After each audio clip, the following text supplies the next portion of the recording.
The PlayStation 6 is finally almost here! What's that? Aw, that's how I have to find out?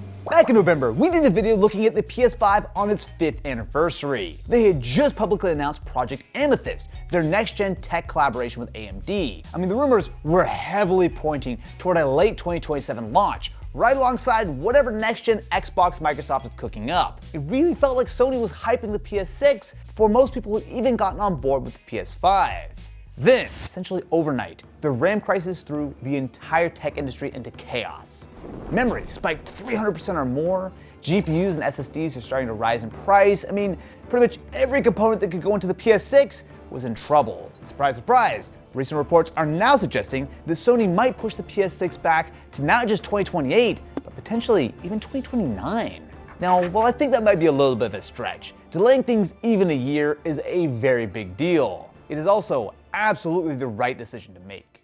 So let's start with the obvious question. Is the PS5 actually obsolete? Now look, I'm not gonna pretend that the hardware is cutting edge anymore. The RDNA 2 GPU is starting to show its age, lacking proper AI upscaling, frame generation, or support for path tracing. These are areas where Nvidia and even AMD's newer cards have significantly pulled ahead. But the PS5 Zen 2 CPU is actually holding up pretty well, far better than the PS4's wimpy Jaguar CPU, which is absolutely holding things back pretty much from day one. But here's the thing, for the vast majority of games, the PS5 doesn't look that much worse than the PC. Developers are not struggling to get their games to support the ancient PS5 hardware. I mean, a lot of games like Fortnite are still friggin' supported on the PS4. Nobody is begging for a new console yet. Which brings us to the Pro. The base PS4 was an HD console launched into a world that was quickly going 4K. So releasing a 4K capable PS4 Pro was a clear value, but with the PS5 Pro, what exactly is the pitch? Slightly better resolutions and frame rates? I mean, it's a tough sell that's hard to justify. I mean, you're spending $750 when the base PS5 handles most games just fine. Now, sure, a big system seller will likely be GTA 6 when it launches this fall. Hopefully. The PS5 Pro will be the most powerful way to play it until the PC version arrives eventually. But probably the big selling point and an actual upgrade with the PS5 Pro is PSSR, PlayStation Spectral Super Resolution.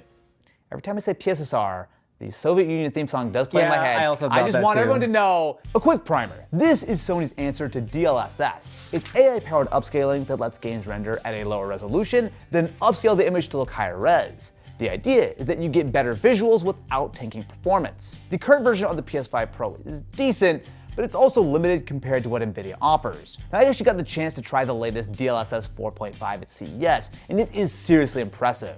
Between frame generation making things look smoother and upscaling making things look better, it's clear that AMD and Sony are playing catch up. Not like ketchup with fries, catch up. But PSSR 2.0 is arriving soon, and from what we're hearing, it should bring significantly improved image quality and potentially frame generation support. Squeezing more out of the existing hardware could go a long way to justifying why you need a PS5 Pro without needing a full generational leap. They're buying themselves time. But think about what we're really saying here. If it's still this hard to justify the Pro 2 years after launch, how do you possibly justify an entirely new console? A good example of a game that does take advantage of the PS5 Pro is Ghost of Yotei. So this will not only handle the PS5 Pro's additional hardware when it comes to ray tracing, but it also does utilize PSSR to hit a pretty smooth 60 FPS with ray tracing engaged. Now, this is a game that I will say does look better on the Pro. I would argue that unless you're putting it side by side, it is not like a completely night and day difference. Like, yes, being able to play with ray tracing and 60 FPS is nice, but you think in previous generations where, the PS4 Pro, it was running at like a massively improved resolution. Or even think about when the original PS5 launched, it could play games at 60 or even 120 FPS, whereas the PS4 was stuck at 30 FPS a lot. And I just think about what is on the sort of cards when it comes to things that could exist on the PS6, and there's not a lot of stuff that would really give you that level of a step forward. Now, I'll be honest with you, I still use a regular launch PS5 at home. Obviously, we have all these lovely things to play with here at the office, but I felt zero need to upgrade my personal PS5 to the Pro, and I think a lot of people are in that same boat. When you think about the PS5 Pro launched only a little over a year ago, it's clear that Sony have left their options open. I mean, this is not an old console, and it's selling reasonably well, is my understanding, but it also means that if this is what they can do in 4 years, how much better could the PS6 really be? And just to put all of this in context, PlayStation isn't just important to Sony. It practically is Sony at this point. I mean, they just sold off 51% of their Bravia TV division. The irony is that a big reason why Sony even greenlit PlayStation to begin with was to sell more TVs. And now they sold their TV division to spend more money on PlayStation, which is now their biggest business by far. And the PS5 generation is already their most profitable console ever. So when we talk about whether or not Sony's to feel any kind of rush to get the PS6 out the door, I mean, the stakes are huge here. They cannot afford another disaster like the PS3. They have to get this right, which brings us to the other half of this story. This is the first generation where Sony doesn't have anyone forcing them to compete. Now, we've talked about this a lot recently, so I will keep it brief. The traditional console war is basically over. After spending 25 years building Xbox as the main competitor to PlayStation, it seems a lot like Xbox is in the middle of a strategic pivot from being a console to being a platform. Game Pass, Windows Gaming. They're trying to be on your phone, your TV, your PC, your handheld. They're already on your toaster, but being a direct competitor to the PlayStation just doesn't seem to be in the cards anymore. For Sony, this changes things in a big way. For the first time in decades, there's no one breathing down their neck. There's no Xbox Series Z that Sony has to respond to. There's no pressure to push hardware out the door just to stay competitive. Now, of course, Nintendo exists. Wahoo! But the Switch 2 launched at $450, which is yet another sign of what we all already knew. I can't do a Yoshi impression, and gaming hardware just keeps getting more and more expensive. Yoshi, that's Mario. But Nintendo, they haven't competed in power since like 2001. They're off doing their own thing, and I will tell you that the Switch 2 is not going to make anyone at Sony panic over having to rush out the PS6. So, Sony is sitting on a profitable console, a library that's finally hitting its stride, and almost no pressure from the competition to move on to the next generation. When is the last time that happened? Because I legitimately don't think it ever has. This really is uncharted territory. Emphasis on the Nathan Drake. But even if they wanted to rush the PS6 out, I'm not convinced that it's even possible. Money is almost always one of the most important factors when it comes to consoles. Think about how pricing used to work. Emphasis on the sad past tense. The PS3 launched at $500 and was quickly a disaster. By the end of its life, it was down to $200 and it ended up narrowly outselling the Xbox 360. The PS4 launched at $400, then came down to $300. This is a world where consoles were almost impulse purchases. I mean, a few $100 to get into the current generation of gaming that would last 7, 8 years or more? Not a hard sales pitch. But this generation, things have completely flipped. Early adopters used to buy consoles on day one, and everyone else would wait for the prices to come down. I mean, the PS5 launched at $500, and 5 years later, it's more expensive? Not less? Wait, what? Did you not get the memo? Well, at least the Xbox is $650?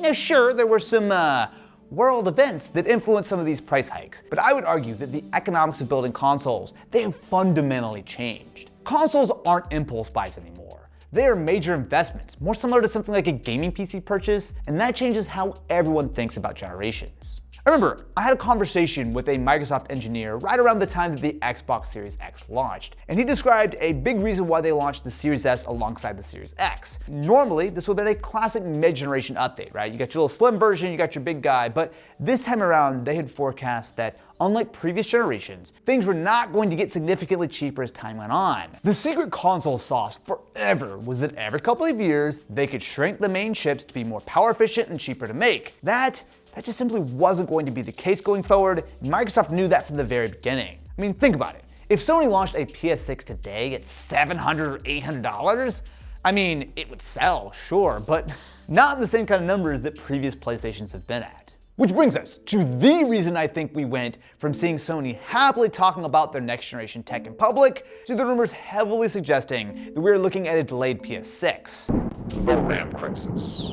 The short version is that AI data centers are quite literally eating the global supply of memory, with SSDs and GPUs not far behind. Now, this is not some theoretical future problem. It's happening right now. It makes me think about one of the smartest decisions that Sony made last generation. Right up until the last minute, the plan was for the PS4 to ship with only 4 gigs of RAM instead of 8. Now thankfully, they were able to ship it with 8 gigs of RAM, which removed the one competitive advantage that the Xbox One would have had. We all know how that story went. Used games, handshake, sad Don Matrick. Now imagine Sony launches the PS6 into this market. What if they had to ship it with 16 gigs of memory instead of 24 or 32 just because of supply constraints? What if they have to nerf the size of the GPU to make a PS5 Pro instead of a full PS6? Not only is that a terrible bit of branding, but these are honestly the kind of decisions that can define an entire generation. Waiting lets the market hopefully stabilize. Waiting means Sony can actually hit the specs they want at a price point that people can actually afford. This is the part that I think it's easy to miss. Waiting isn't about chasing the absolute bleeding edge. Sometimes it's just about value. Look at the Switch 2. It uses an NVIDIA chip made on Samsung's 8nm tech, a process node that NVIDIA started shipping GPUs on back in 2020, yet the Switch 2 went on sale in 2025.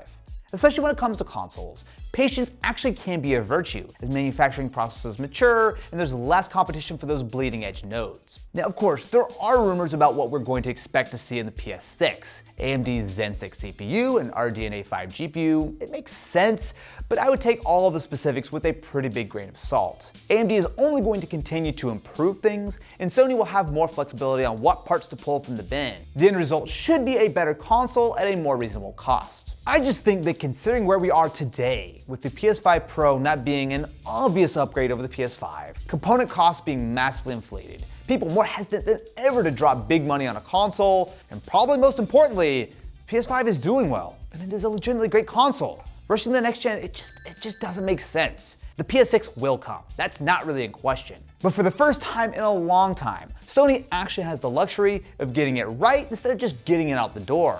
And after how rocky the PS5's first few years were, maybe that's exactly what this generation needs. If you enjoyed this video, definitely be sure to subscribe to the channel and ring-a-ling that ding-a-ling. And if you want more, we just did a deep dive on the PS5 after 5 years, and we also looked at whether or not the Xbox brand is actually dead. But till next time, my friends, I'll catch you playing GTA 5 on the PlayStation 7 or something. But PSSR, no, I can't say PSSR anymore. Oh god, this is a problem. Just say pisser.